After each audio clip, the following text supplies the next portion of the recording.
हनुमान बेनीवाल की बात हो चुकी तो ज्योति मिर्धा की बात क्यों न हो। वो कैंडिडेट जो कांग्रेस में थी पहले और अभी बीजेपी ज्वाइन कर चुकी है, और पिछले समय जब वो बीजेपी आई तो उनके और हनुमान बेनीवाल के बीच में जुबानी जंग जो है वो खूब चली। नमस्ते दोस्तों, मेरा नाम है नवीन चौधरी और आज की पंचायती में जिस हॉट सीट की हम बात करने जा रहे हैं वो हॉट सीट है नागौर।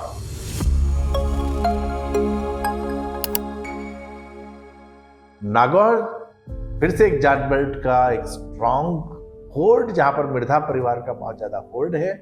और इस बार वहां से मिर्धा परिवार के ही दो प्रत्याशी, ज्योति मिर्धा जो कि पहले कांग्रेस में थी अभी बीजेपी से चुनाव लड़ रही हैं, और हरेंद्र मिर्धा जो कि कांग्रेस के कैंडिडेट हैं, ये चुनाव लड़ रहे हैं। तो आइए सबसे पहले अपन ये देखते हैं कि यहां पर जो है जातिगत समीकरण क्या है। जब कास्ट इक्वेशन की बात करते हैं तो इस सीट पर सबसे ज्यादा संख्या में मुसलमान नजर आते हैं जो कि 23.5% है, और ये संख्या मोटा मोटा 57,000 के आसपास आती है। दूसरे नंबर पर यहाँ पर जाट आते हैं जो कि 20-21% है, और इनकी संख्या भी 50,000 के आसपास है। इतनी ही संख्या में यहाँ पर मूल ओबीसी भी आता है जो कि 50,000 की संख्या है। इसके बाद हम बात करें तो एससी वोट भी यहाँ पर जो मैं आंकड़े देख रहा हूँ 42,000 एससी वोट हैं जो 17.5% होते हैं, और 17,000 ब्राह्मण, महाजन 11,000, राजपूत 10,000 और बाकी के 4,000। तो ये मोटा मोटा यहाँ का इक्वेशन है। यानी अगर सीट की हम बात करें तो ओबीसी, जाट, मुसलमान, ये सीट प्राइमरीली इनकी सीट है। पिछले 3 चुनाव की अगर हम बात करते हैं तो ये सीट जो है लगातार बीजेपी के खाते में जाती रही है। 2008 में हबीबुर रहमान, हालांकि अब बीजेपी से कोई मुसलमान चुनाव नहीं लड़ता, लेकिन यहाँ पर हबीबुर रहमान जो है वो बीजेपी से चुनाव लड़े थे। 2013 में भी हबीबुर रहमान चुनाव लड़े और दोनों बार वो यहाँ से चुनाव जीते। इन्होंने दोनों ही बार हरेंद्र मिर्धा को चुनाव हराया था। और अगर मैं वोट के परसेंटेज की बात करूं तो यहां पर जो डिफरेंस है, हबीबुर रहमान को 2008 में 46% वोट मिले थे और 40% जो है हरेंद्र मिर्धा को मिले थे। वहीं 13 में जो है 41.75% हरेंद्र मिर्धा के थे, जो थोड़ी बढ़ोतरी हुई थी, और हबीबुर रहमान के 46% के करीब वोट आए थे और इनका हल्का सा डिफरेंस आया था। सबसे बुरी स्थिति जो यहाँ पर थी 2013 में वो थी कांग्रेस के प्रत्याशी की, क्योंकि हरेंद्र मिर्धा यहाँ पर इंडिपेंडेंट कैंडिडेट थे, जबकि 8 में वो कांग्रेस के थे, 13 में इंडिपेंडेंट रहे, और कांग्रेस को यहाँ पर जो है सिर्फ 8,000 वोट आए थे। तो इससे अगर आप देखें तो ये जो सीट है, ये सीट किसी पार्टी स्पेसिफिक सीट नहीं है, ये सीट जो है पर्सनालिटी स्पेसिफिक सीट है। अब यहां पर वर्तमान में जो कैंडिडेट्स हैं, ज्योति मिर्धा हो चाहे वो हरेंद्र मिर्धा हो, अगर हम इनकी बात करें तो दोनों ही वहां की बहुत प्रभावशाली मिर्धा फैमिली से जुड़ते हैं। ज्योति मिर्धा जो है कांग्रेस छोड़ के हाल ही में बीजेपी आई, और ऐसा माना जा रहा था कि उनको सांसद का टिकट दिया जाएगा। वो 2009 से 14 में सांसद भी रही थी उस क्षेत्र से कांग्रेस से, लेकिन बीजेपी ने उनको विधायक का टिकट देकर चौंका दिया। 2014 और 19 में भी वो चुनाव लड़ी, और दोनों बार जो है, एक बार बीजेपी के सीआर चौधरी और दूसरी बार हनुमान बेनीवाल ने उनको लोकसभा चुनाव हराया था। तो हनुमान से उनकी जो खटपट है वो यहाँ पर नजर आती है। अब देखिए, नाथूराम मिर्धा, जो लोग राजस्थान की पॉलिटिक्स को जानते हैं, जाट पॉलिटिक्स को जानते हैं, वो जानते हैं कि नाथूराम मिर्धा जो है वो बहुत बड़ा नाम हुआ करते थे राजस्थान की पॉलिटिक्स में, और नाथूराम मिर्धा की पोती है ज्योति मिर्धा। तो उस परिवार से आती है, तो मिर्धा फैमिली का जो एक ये पॉलिटिकल जो बैकअप है वो बैकअप इनके साथ है, और उसके साथ इनकी जो इमेज है वो बहुत स्ट्रांग है। इसके बाद भी अगर जो है इनके हम बात करें कि विजयपाल मिर्धा, रिछपाल मिर्धा जो कि पहले विधायक रहे, चाचा भतीजे ये रहे हैं, विजयपाल इनके जो है चचेरे भाई रहे हैं।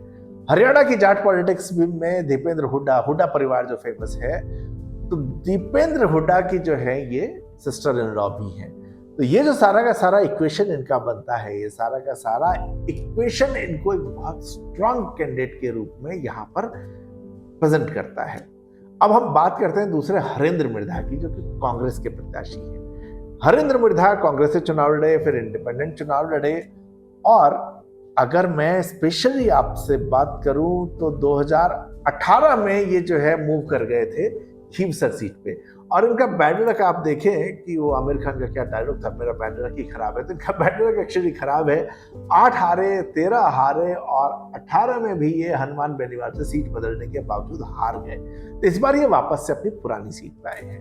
अब हरेंद्र मिर्धा भी जो हैं ये रामनिवास मिर्धा के बेटे हैं, जो कि 1952 में जब विधानसभा शुरू हुई थी उस समय वो विधायक हुआ करते थे, वहां पर जो है वो मंत्री भी रहे हुए थे। तो हालांकि इनका डायरेक्ट अभी कनेक्शन दोनों का नहीं है। मीडिया में खबरें आती हैं कि चाचा भतीजी के बीच में मुकाबला हो रहा है। अभी इनका इमीडिएट कनेक्ट नहीं है, लेकिन 3-4 पीढ़ी पहले जो है ये सारा एक ही परिवार था। तो अब अगर 2003 से हम देखें तो 3 से लगातार यहाँ पर बीजेपी जीत रही है।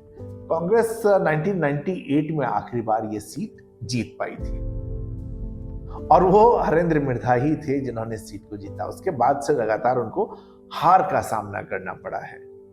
देखिए, इस सीट की एक बहुत इंटरेस्टिंग सी कहानी है कि इस सीट पर बीजेपी जीतती तो रही है, लेकिन सिर्फ 2018 के विधायक मोहन राम चौधरी को छोड़ दिया जाए तो जितने भी प्रत्याशी बीजेपी ने दिए वो सारे प्रत्याशी बाहरी थे, वो बाहर से आए थे। मोटा मोटा वो कांग्रेस के ही थे, चाहे वो हबीबुर रहमान हो, चाहे वो गजन सिंह हो, जो भी वहां से चुनाव लड़े, ये सारे के सारे कांग्रेस के प्रत्याशी थे जो कांग्रेस से बीजेपी में आए और इसके बाद इन्होंने यहाँ पर चुनाव लड़ा। अब वर्तमान में जब मिर्धा परिवार के ही 2 लोग यहाँ पर हैं और हबीबुर रहमान इस बार ताल ठोक चुके हैं अलग से।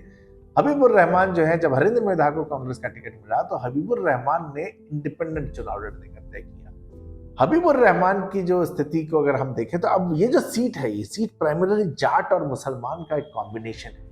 तो बीजेपी यहाँ पर क्या करती थी कि जाट उसके साथ आ गए और मुसलमान जो है उसको उसने टिकट दिया। तो जनरल कास्ट और OBC, apart from Jat, general caste और ओबीसी ये प्राइमरीली इस सीट पर बीजेपी का वोटर है। तो एक कैंडिडेट अगर मुसलमान को साथ में जोड़ दिया तो बीजेपी की विनिंग जो है हमेशा वो एक अच्छे मार्जिन से होती थी और हबीबुर रहमान को यहाँ पर टिकट देने का कारण ये रहा। 2014 के बाद जिस तरह से बीजेपी की पूरी पॉलिटिक्स चेंज होती है, उस पॉलिटिक्स में मुसलमानों के लिए टिकट की जगह नहीं रही और यहाँ पर जो है हबीबुर रहमान को टिकट नहीं मिलता है और उसके बाद वो 2018 में कांग्रेस से टिकट लेते हैं, लेकिन वो चुनाव हार जाते हैं मोहन राम चौधरी के साथ। अब इस चुनाव में जब ज्योति मिर्धा और हरेंद्र मिर्धा का मुकाबला है, हबीबुर रहमान भी वहां पर है, तो क्या होगा? देखिए, जनरल कास्ट है, ये जनरल कास्ट बीजेपी के साथ है, ओबीसी बीजेपी के साथ है। जाट वोट चूंकि दोनों ही मिर्धा फैमिली है तो जाट वोट जो है स्प्लिट हो जाएगा। अभी किसकी तरफ कितना ये कहना थोड़ा कठिन है, हम मान लेते हैं कि 50-50 हो जाता है। इस केस में अब जो रिमेनिंग फैक्टर है वो है मुस्लिम वोट, और मुस्लिम जो है हबीबुर रहमान के होने की वजह से, क्योंकि उनको ही वोट दिया जाता था, बीजेपी को तो मुसलमान वोट देते नहीं है। अगर हबीबुर रहमान ना होते तो ये वोट जो है कांग्रेस को जाता था। हबीबुर रहमान 2 बार के विधायक, एक बड़े नेता, मुसलमान वोट उनके साथ ही जाएगा।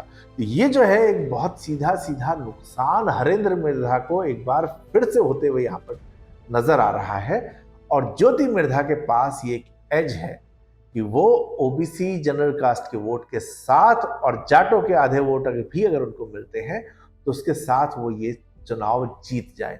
तो बीजेपी ने ऐसा लगता है कि अच्छा दांव खेला है ज्योति मिर्धा पे और ये सीट बीजेपी की तरफ जाती हुई नजर आती है। ये थी आज की हॉट सीट एनालिसिस। जुड़े रहिए, बने रहिए, धन्यवाद।